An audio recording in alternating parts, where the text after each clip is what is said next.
dan seterusnya.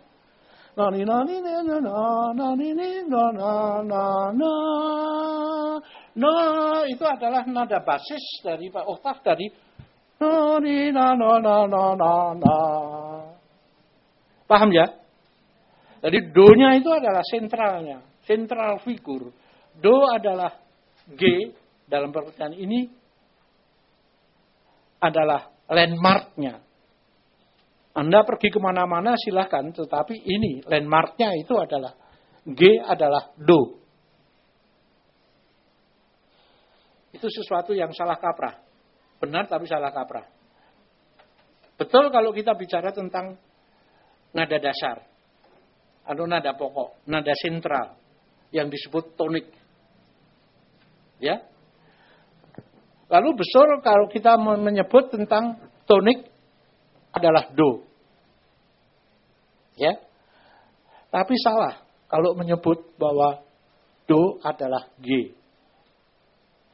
Karena G adalah nada kelima dari nada pertama yang adalah C. Dalam konteks natural, maka C adalah nada pertama. Do-nya adalah C. C itu identik dengan do. Nada kedua, D, itu identik dengan re. Nada ketiga, E, itu identik dengan mi. Tidak bisa lain. Jadi, C, D, E, F, G, A, dan seterusnya, itu identik dengan do, re, mi, fa, sol, la. Paham ya? Dengan begitu sebetulnya tidak bisa dikatakan bahwa do sama dengan G. Karena do identik dengan C, bukan dengan G. Tapi di sekolah-sekolah sekarang masih diajarkan. Ini sama dengan do. Logikanya begini. Kalau lagu Halo Halo Bandung, di satu sekolah dinyanyikan C sama dengan do. Di sekolah lain E sama dengan do. Ya. Di sekolah lain lagi F sama dengan do. Do-nya di sekolah ini dan di sekolah ini berbeda. Iya kan? Kalau C sama dengan do, F sama dengan do, G sama dengan do, kalau begitu F secara ilmu aritmatika F, G, E sama. Iya kan? Jadi ini do. C sama dengan do. E sama dengan do. G sama dengan do. Jadi kalau begitu ini sama dong. Ini sama dengan ini sama dengan ini sama dengan ini. Jadi kalau begitu ini sama. Ya kan? Perbandingannya. Padahal tidak. Ini 1, ini 5, ini 3. Nah, ini menggelikan kekeliruan itu. Kalau saya menyanyi satu nusa satu bangsa, di satu sekolah C sama dengan do. Di sekolah lain E sama dengan do. Di universitas lain A sama dengan do. Nah kalau A sama dengan do, C sama dengan do, E sama dengan do, kenapa Anda nggak menyanyi do aja semua? Jadi satu nusa satu bangsa itu Anda nyanyikan do apa itu do do do do do do do do do do do do do do do do do kemanapun nadanya pergi do semua kan. Karena E sama dengan do, G sama dengan do, F sama semua nonku. Itu salah kaprah di sini. Jadi yang salah kaprah bukan hanya di DPR. Sejak dari kecil itu kita dididik dengan dalam konteks kesalah kaprahan yang luar biasa itu. Seperti tempo hari saya katakan apa yang bilang biola itu bukan biola tapi biola itu biolin.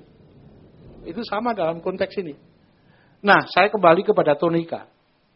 Bisa saja tonikanya itu adalah G kalau dia G mayor atau G minor. Bisa tonikanya adalah C kalau C minor atau dan seterusnya. Di dalam 12 susunan nada, mayor, minor, kromatik, itu ada 7 nada yang disebut nada penuh, dan 5 nada setengah, semuanya 12. Dari 12 ini bisa dibikin nada mayor ataupun minor. Mayornya ada yang disebut mayor melodik atau mayor harmonik dan seterusnya dan seterusnya. Jadi kalau kita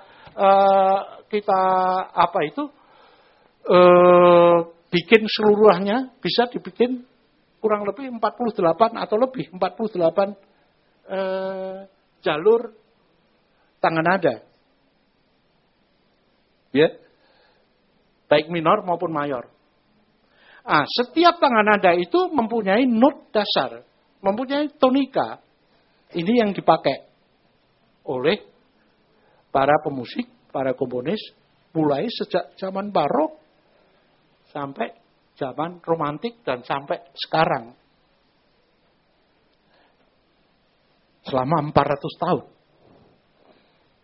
Schoenberg menanyakan itu, mempertanyakan soal itu.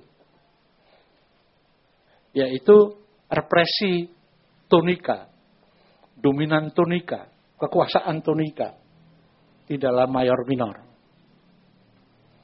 Yang disebut sebagai musik tonal. Karena selalu harus diambil. Anda kemanapun perginya, Anda tidak bisa keluar dari jalur tonal.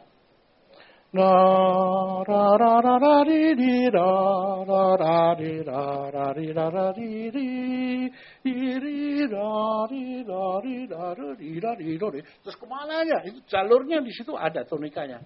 Anda tidak bisa begini.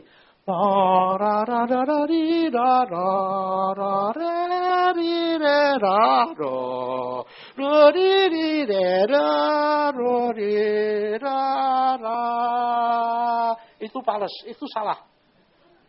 Yang salah itu yang dibikin oleh Schoenberg. Dia melawan sistem tonal. Tonalitas itu yang dirubah.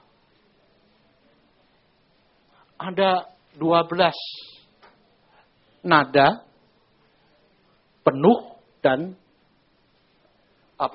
tengahan. Bisa dipikir sekian banyak jalur-jalur mayor maupun minor. 48 atau sekian lebih. Bagaimana persoalannya kalau tonalnya itu dihapus? Tidak tonal. Tonal tidak berlaku.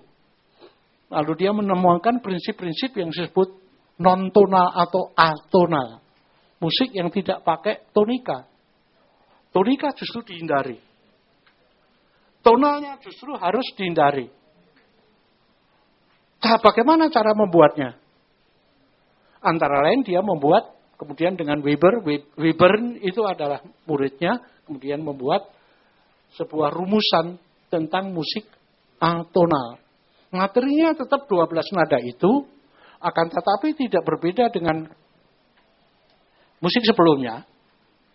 12 nada itu setiap nada sama mandirinya, sama berdaulatnya, sama independennya satu sama lain.